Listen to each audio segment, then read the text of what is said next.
Olá, alunos do oitavo ano, espero que vocês estejam todos bem em casa. Nós vamos começar nossas videoaulas relembrando os conteúdos que vocês já viram nesses 30 dias que a gente teve de aula presencial. E também, se tiver ficado alguma dúvida ou alguma coisa que vocês não entenderam, essa é a chance de a gente tentar sanar essas dúvidas de vocês. Então, nossa revisão começa pelo sistema Sol, Terra e Lua, que foi o conteúdo que a gente viu. E nós vamos começar especificamente pela parte de olhar as características do planeta Terra, que foi a parte que a gente mais se prolongou, porque são muitas características, são muitas coisas que o Sol e a Lua influenciam no nosso planeta que a gente precisa avaliar. Então eu trouxe para vocês aqui uma imagem com os nossos 3 astros. E lembre-se sempre que a Lua e o Sol vão ter uma influência muito grande no nosso planeta e como os seres vivos vão viver dentro desse planeta, né? Influencia muito na nossa vida, de como a gente se mantém na história desse nosso planeta. Então, nós começamos esse assunto com um comparativo em relação a esses 3 astros, quando a gente avalia características, vamos dizer, primordiais, como massa, volume, distância e diâmetro equatorial, sempre tomando como base o nosso planeta, o planeta Terra. Então, se a gente fizer um comparativo de massa, que é o peso que esses 3 astros têm, a gente pode ver que a Lua é 80 vezes mais leve do que a Terra e o Sol é 33 mil vezes mais pesado. Quando a gente olha em relação ao volume, que é o espaço em que esses astros ocupam, a Lua ocupa 50 vezes menos espaço do que a Terra e o Sol ocupa 1.300.000 vezes mais espaço. Em relação à distância, a distância do nosso planeta para a Lua são 384 mil quilômetros e do Sol até aqui são 149 milhões de quilômetros. Com relação ao diâmetro equatorial, que é essa medição da linha do Equador, o nosso planeta tem 12.756 quilômetros de diâmetro equatorial, a Lua tem 3.476 e o Sol tem 1.392. Então, com todos esses dados, a gente já consegue ter uma base de que esses astros são bem diferentes e que eles vão influenciar de maneira diferente o nosso planeta. Então, vamos começar pelo planeta Terra. Nosso planeta Terra, como a gente já sabe, faz parte do Sistema Solar, juntamente com o Sol, mais 7 planetas e outros astros que estão girando ali ao redor do Sol. Dentre os planetas que compõem o sistema, nós somos o planeta mais denso, que é o planeta que tem um composto de estruturas e de substâncias que não são encontradas em nenhum outro planeta, tá? A gente tem, vamos dizer, uma relação entre essas substâncias que é uma peculiaridade do planeta Terra. E dentre os 8 planetas do sistema, nós somos o 5º planeta maior. Uma coisa que temos que relembrar, o planeta Terra tem esse formato esférico, um formato de uma bolinha redonda. Mas ela não é uma bola perfeita, porque as medidas dos diâmetros são um pouco diferentes. O que eu quero dizer com isso? Relembrando lá da nossa aula, que o diâmetro equatorial, que tem 12.756 km, é maior que o diâmetro polar. Então, a distância que eu tenho do Polo Norte para o Polo Sul é menor do que a distância entre as extremidades da linha do Equador. Então, o que é que eu tiro? Como é que eu posso concluir dessa diferença de distâncias? Em que, por mais que o planeta Terra seja uma esfera, ele é uma esfera achatada nos polos, porque a distância entre um polo e outro ainda é menor do que a distância do Equador. Outra coisa importante é a gente relembrar que a Terra ela não está retinha, num ângulo perpendicular. A Terra ela está numa inclinação de 23,5 graus. E essa inclinação ela é primordial para os processos, principalmente para os movimentos que a Terra realiza e como esses movimentos vão influenciar na vida aqui no planeta. Então, relembre, diferença dos diâmetros e a inclinação do nosso planeta, que é a inclinação de 23,5 graus. Com relação aos movimentos, a Terra ela não está parada, ela realiza no total 14 movimentos. Só que a gente estuda 2 movimentos principais, que é o movimento de rotação e o movimento de translação. Relembrando, o movimento de rotação, movimento que a Terra faz ao redor dela mesma, que dura 24 horas. O movimento de translação, Terra ao redor do Sol, dura 365 dias e 6 horas. Esses movimentos vão influenciar no nosso cotidiano. E aí essas influências vão ser de que maneira? Primeiramente, o movimento de rotação, ele vai ser responsável pelos dias e pelas noites. Então, o lado do planeta que vai estar voltado para o Sol vai ser dia, o lado do planeta que não vai estar voltado para o Sol vai ser noite. E à medida que a Terra faz esse movimento de rotação, esses lados se invertem. O lado que estava à noite passa a ser dia e o lado que era dia passa a ser noite. Lembrem, qual é o sentido do movimento de rotação? O movimento de rotação acontece do leste para o oeste. Só lembrar do nascer e do pôr do sol, tá certo? Quando a gente vai para o movimento de translação, o primeiro ponto que eu coloquei para vocês aí foi ano bissexto. Por quê?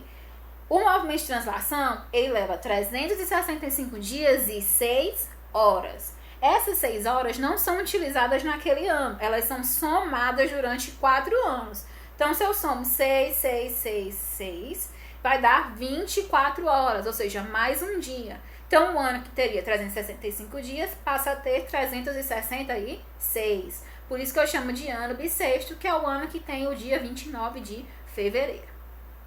O movimento de translação é responsável primordialmente pelas estações do ano. Aquelas 4 estações que a gente cansou de ver nas nossas aulas, na ordem que elas acontecem: verão, outono, inverno e primavera.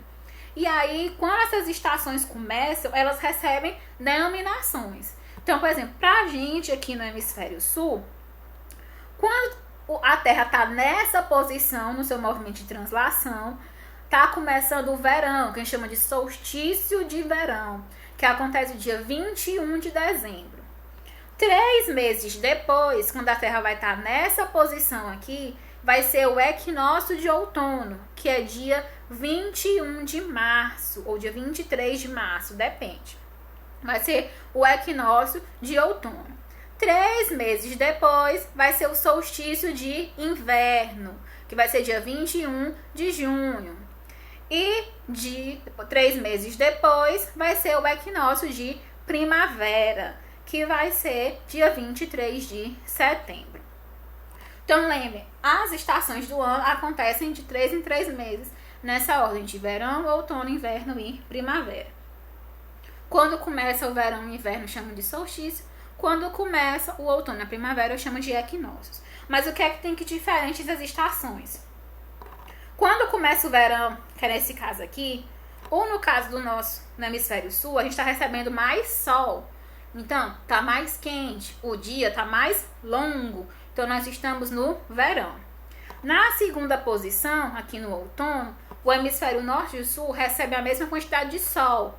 Mas é a posição em que a Terra está que vai determinar pra gente que é outono.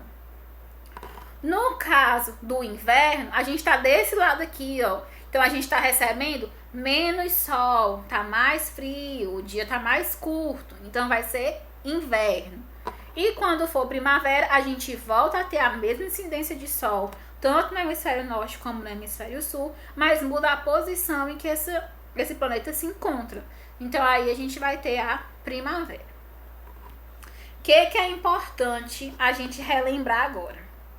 Que os movimentos da Terra, eles influenciam naqueles aspectos que a gente já viu, mas eles também têm umas interferências um pouco mais pontuais. Então, o que a gente pode ver? Quando a gente junta rotação mais translação, a gente vê que os dois movimentos juntos, primeiramente, interferem na quantidade de sol que vai receber o planeta. Então, o que eu quero dizer com isso? Que tem regiões do planeta que recebem mais sol e regiões que recebem menos sol. Então, por exemplo, aqui na imagem, ó, a gente está aqui na nossa inclinação de 23 graus, movimento de translação, mas ó, a região aqui do hemisfério norte está recebendo menos sol do que a região do hemisfério sul. Então, quando a gente junta esses dois processos, pode acontecer isso de ter regiões que recebem incidências de sol de maneira diferente. E no que isso influencia? Primeira coisa, influencia nas zonas climáticas. Lembrem, na região do Equador, é uma região que recebe o sol do mesmo jeito o ano inteiro. Então, eu vou ter uma região quente. Na região dos trópicos, vão ser regiões que eu vou receber sol de maneiras um pouco diferentes. Então, eu vou ter regiões temperadas. E na região dos polos, eu vou receber ou muito sol ou pouco sol. Então, vão ser regiões mais frias. Como é que esses dois movimentos ainda podem afetar as estações do ano? Quando eu avalio como é que essas estações se apresentam em cada um dos locais. Então, por exemplo, na linha do Equador, eu não tenho estações do ano determinadas. Eu não tenho as estações certinhas. Só lembrar de Teresina. Falei pra vocês, Teresina tá bem pertinho da linha do Equador. Então, aqui a gente só tem chuva e calor. A gente não tem as estações bem marcadas como tem em outras regiões. Por quê? Porque a gente está perto da linha do Equador. Então, essa inclinação faz a gente não ter essas estações tão determinadas. Nos trópicos, aí a gente já tem certinho. Verão, outono, inverno e primavera. Bem demarcado, bem diferente uma das outras, tá? Com aquelas peculiaridades das estações que a gente já conhece. E nos polos, lembrem que lá é mais diferente ainda. Porque a gente vai ter regiões nos polos em que vai passar muito tempo sem luz e muito tempo com luz. Que eu até coloquei aqui, ó, duração dos dias e noites nos polos. Lembra que eu falei pra vocês, ó, aqui na imagem, o polo norte tá todo no escuro, né? Então aqui a noite é mais longa. Tem locais aqui no polo norte que as pessoas passam 3 meses sem ver o sol. E aqui no polo sul tá tudo no sol. Então o povo aqui não chega à noite nunca. Todo tempo aqui vai ser dia.